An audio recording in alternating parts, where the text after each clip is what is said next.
Winston Churchill knows that the strategy could be the turning point in the war. But still, he has grave concerns. Churchill's ordered an ambitious operation like this before. 4 ships sunk. Another burning. The invasion of Gallipoli in the First World War. A disastrous amphibious assault that left tens of thousands of British troops dead. Churchill fears that the Allies are heading for another Gallipoli. If the mission is going to be successful, this time they'll need to be smarter. Gallipoli cast a long shadow. It haunted Churchill, but that capacity to take risk, to think big, to think on a global scale, became one of his great strengths. My biggest worry is that Hitler now knows we're coming. While preparations for the invasion of France continues, Churchill oversees the creation of a secret plan that will put the Allies one step ahead of Adolf Hitler. So what we need is the right lies to deceive him. It's called Operation Fortitude. The success of the mission will rely on one man, whose military career seemed to be over. General George S. Patton. After being pulled from active duty, Patton has been forced to watch the planning of one of the largest invasions in history from the sidelines.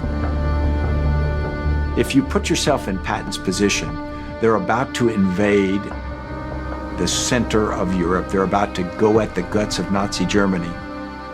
To think he's not going to be involved in that had to have been just excruciatingly painful for Patton, because he knows he's a war soldier. This is his moment, and if he's not in it, it's going to just be torture. But Operation Fortitude has a special place for Patton.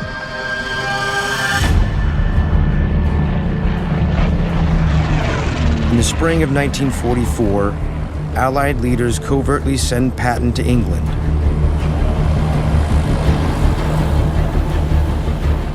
Along with 250,000 men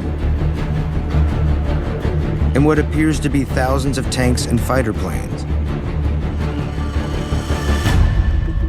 But Patton's not going to lead an invasion, and his army isn't what it seems.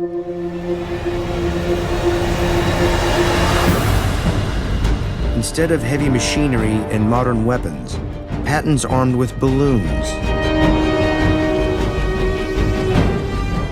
Roosevelt and Churchill used Patton as a deception. They actually have Hollywood people help them create what is essentially a phony army.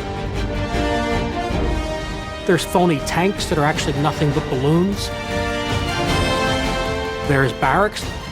It appears that there are hundreds of thousands of Allied troops assembled across the Channel from France.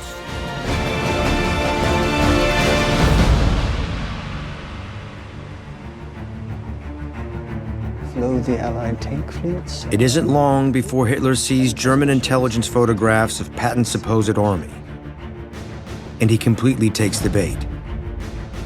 Hitler thinks he's outsmarted the Allies. He refuses to believe that Patton has been sidelined just for slapping a soldier. Patton. Here are the 3 major ports suitable for an operation of this size. The only other viable landing is further south. Well, the real invasion will be here, at Pas-de-Calais, with Patton. Hitler knows that Patton is one of Roosevelt's best generals, the general who is bold and audacious. So in all likelihood, Patton is going to be leading the attack. Hitler's convinced the legendary general is preparing to invade the French mainland at Pas-de-Calais, a major port city in northern France, mere miles across the English Channel from where Patton's forces are gathering. So he sends 1 million troops to Calais to fortify the city.